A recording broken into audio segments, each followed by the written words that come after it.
만 실패할 거다. 그리고 너무 위험하다. 본인에게만 해로운 것이 아니고 이재명 대통령을 당선시켰던 진영과 그 많은 시민들을 굉장히 가슴 아프게 만들 거다. 정청래 전 대표에 대한 두 개의 충격적 공격이 시작되었습니다. 먼저 정 후보 측은 이날 공지를 통해 지난 20일 오후 7시쯤 예비 경선 합동 연설회를 마친 뒤 이동하던 정 후보의 차량이 발과 도구 등을 이용한 가격을 받아 파손되는 사건이 발생했다고 설명했습니다. 또한 김민석 전 총리가 정청래 전 대표와 지지자들이 신천지라는 공격을 시작했습니다. 이거 이유가 있습니다. 구독, 좋아요 쾅쾅 눌러주시고 재밌는 사실 보고드립니다. 먼저 더불어민주당 당대표 선거에 도전한 김민석 전 국무총리가 자신이 신천지 개입설을 주장하고 나선 것에 대해 근거가 있고 적당한 시기에 말씀드리겠다고 밝혔습니다. 김 전 총리는 오늘 오전 MBC 라디오 김종배의 시선집중에 출연해 제가 계엄을 처음에 경고할 때 다들 정신 나갔다고 뭔 소리냐 했다면서 저는 신천지 문제도 아주 구체적이고 주의 깊게 보고 있다고 말했습니다. 이어 신천지는 이득을 위해서 정치권에 개입하거나 대학생 사회의 선거에도 개입했던 이런 역사가 있다면서 이 3자가 명시적, 묵시적, 암묵적으로 사실상의 연합으로 형성돼서 핵심 배후가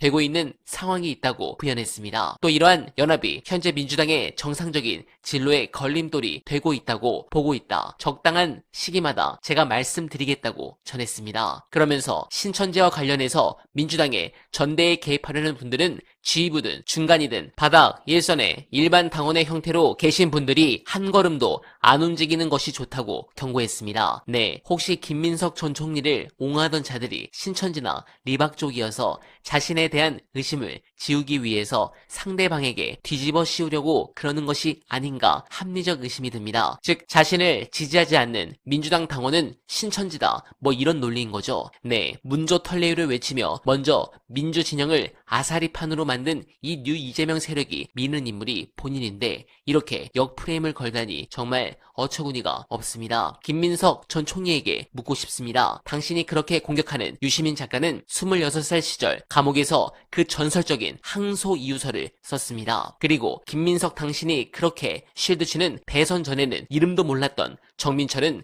집에서 엉엉 우는 영상을 올렸습니다. 정민철이 편하게 앉아 집 자는 영상을 자유롭게 올릴 수 있는 이유는 80년대 유시민 작가나 혹은 김민석 본인처럼 목숨 걸고 싸운 선배들이 있었기 때문에 가능한 것 아니었습니까? 왜 이렇게까지 하는 겁니까? 저는 납득이 안 갑니다. 관련해 해당 부분에 대해서 가장 정확한 분석 끝까지 봐주시고 여러분들의 생각 댓글로 부탁드립니다. 민주당에서 한 자리 하고 있으면 국회의원이든 뭐 법무부 장관이 됐든 청와대 민정이 됐든 총리가 됐든 검찰개혁과 관련해서는 일단 국민들한테는 송구한 자세, 미안한 태도를 보여있는 게 먼저라고 생각하는데 당대표 선거 앞두고 와서 누가 누군가를 정쟁의 소재로 삼는다라고 저는 판단을 했습니다. 그게 검찰개혁이 안 된 게 네 탓이야. 근데 김민석 총리 이게 또 올라오기 시작하는데 저희 방송도 그래요. 검찰개혁 TF가 총리실 산하에 있었습니다. 그럼요. 이거에 대해서는 김민석 총리가 일단 이거부터 사과를 하든지 왜 잘 안 된 건지 설명을 하든지 그 다음에 정청래 탓을 해도 해야 된다라고 저는 생각합니다. 그리고 또 다른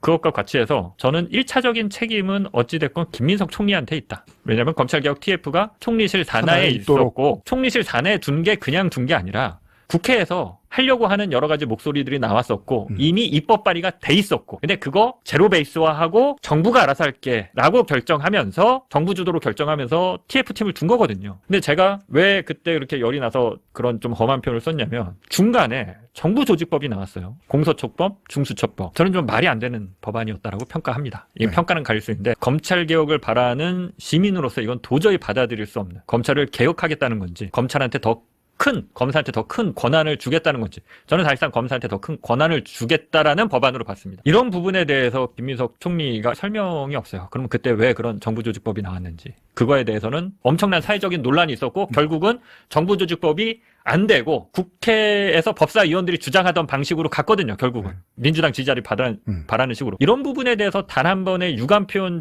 차도 없이 누군가를 검찰개혁 갖고 지적을 한다는 건 저는 잘 이해가 안 됩니다. 장윤수 기자님이 하셨던 저 약간 온도 올라서 말씀하셨던 저 말씀을 심하다고 받아들일 사람들도 없었을 겁니다. 김민석 총리의 지지자들은 최소한의 견제로 수사권이 필요하다고 말을 하다가 이번에 일사불란하게 김민석 총리는 검찰개혁론자였다. 이걸 막았던 건 정청래 대표였다라고 그렇죠. 원팀처럼 말을 바꾸거든요. 언론의 네. 기억력이 충분하다면 그걸 늘어놓고 정확한 질문을 찾겠죠. 그래서 그때 뭐 하셨죠? 이게 저는 그래서 이게 이제 여론이 정상적으로 형성이 돼야 되는데 자꾸 이런 식으로 좀 이렇게 작전하듯이 얘기했지만 어떻게 지금까지는 주로 김민석 총리를 지지하시는 분들은 보안 수사권이 필요하다는 쪽으로 많이 그쪽에 어떤 패널들이나 지식인들이나 뭐 그쪽에 정치인들이나 지지자들이 그런 식으로 얘기해왔는데 김민석 총리가 나 원래 보안 수사권 5월부터 완전 폐지 얘기해왔는데 라고 하니까 거봐 우리는 보안 수사권 폐지하자고 했는데 정청래 너 뭐했어 이렇게 가는 거는 좀 저도 이게 뭐지? 어떻게 이렇게 원팀으로 갑자기 레퍼토리가 바뀌냐고요. 이게 원래 자연스러운 흐름이면 김민석 총리를 지지하던 김민석 의원을 지지하던 사람들 사이에 내분이 일어나야 됩니다. 왜냐하면 민주당한테 가장 중요한 거 사람들이 민주당한테 여러 번 얘기하는 거 뭐 몇 개 아젠다나 있습니까? 지역균형 발전, 검찰개혁, 남북평화 뭐 이거 말고 대단한 건 없습니다. 굵은 줄기는. 그 중에 하나에 대한 이야기가 바뀌었으면 지지자들은 4, 5 분열해야 되는데 똑같이 합창곡을 바꾼다는 게 너무 이상한 거예요. 그러면 언론이라도 이걸 많이 지적해줬으면 좋겠고. 근데 지금 웃긴 게 레거시 미디어들의 흐름이 저도 결국 어떻게 보면 진영론대가 됐죠. 김민석 총리를 비판하면서 이제 정청래 지지자 비슷하게 됐는데 저는 그렇지는 않고 이제 검찰개혁을 잘하면 검찰개혁을 잘하는 사람이 제 편입니다. 이상하게 레거시 미디어들은 일정한 흐름이 보이죠. 민주당에서 진영 싸움이 벌어진 거잖아요. 그 중에 한쪽은 우리가 진정한 친명이야 라고 하는 쪽입니다. 이제 김민석 총리 쪽에 많이 가깝죠. 레거시 미디어들이 그동안 친노, 친문 세력에 대해서 거의 경기를 일으켜왔습니다. 진보 보수할 거 없이 그 자체가 그러면 안 된다는 식으로 사회 악인 것처럼 이전 정권에서는 근데 이상하게 이 정권 들어와서는 네. 친명과 괴를 같이 하면서 친명 그렇다고 이재명 편을 들진 않아요. 이재명 대통령 편을. 그죠. 근데 아무튼 괴는 같이 하면서 흔히 말하는 그 문조 땡땡땡 그 이전 친문 세력이나 유시민이나 김어준이나 정청래나 이쪽을 공격하는 데 있어서 신이 나서 같이 참전을 해서 같이 하고 있는 이 이상한 흐름 참 이상해요. 그러니까 아니 갈라지기라도 하든지 그러면 거기서 반 그렇게 해서 그 진영 싸움에 뛰어들면 김민석 쪽에 지지하는 사람 언론사나 기자 네. 혹은 뭐 정청래 쪽에 줄 서서 지지하는 언론사나 기자 정청래 쪽에 줄 섰다는 표현이 그렇지만 그쪽 편을 드는 언론사나 기자가 있나요? 지금 궁금해서 물어봅니다. 네, 공감합니다. 민주당 내부의 문제가 갈수록 심각해지고 있습니다. 이런 상황에서 웃고 있는 것은 검찰과 기득권입니다. 물론 국힘 역시 내분이 심각한 상황이라 그 파괴력이 덜하긴 하지만 저들이 하나로 뭉치기 시작하면 그때는 굉장히 곤란합니다. 저는 제발 이 대통령께서 돌아오시기를 희망하지만 이제는 정말 늦었구나 라는 생각이 들고 있습니다. 여러분들은 어떻게 생각하십니까? 공감하셨다면 소중한 언알바 후원 부탁드립니다. 댓글에 고정된 언알바 정기 후원과 민주진영 동지가 운영하는 여러분들의 많은 사랑 부탁드리며 언알바는 오늘도 최선을 다하겠습니다. 여러분 고맙습니다.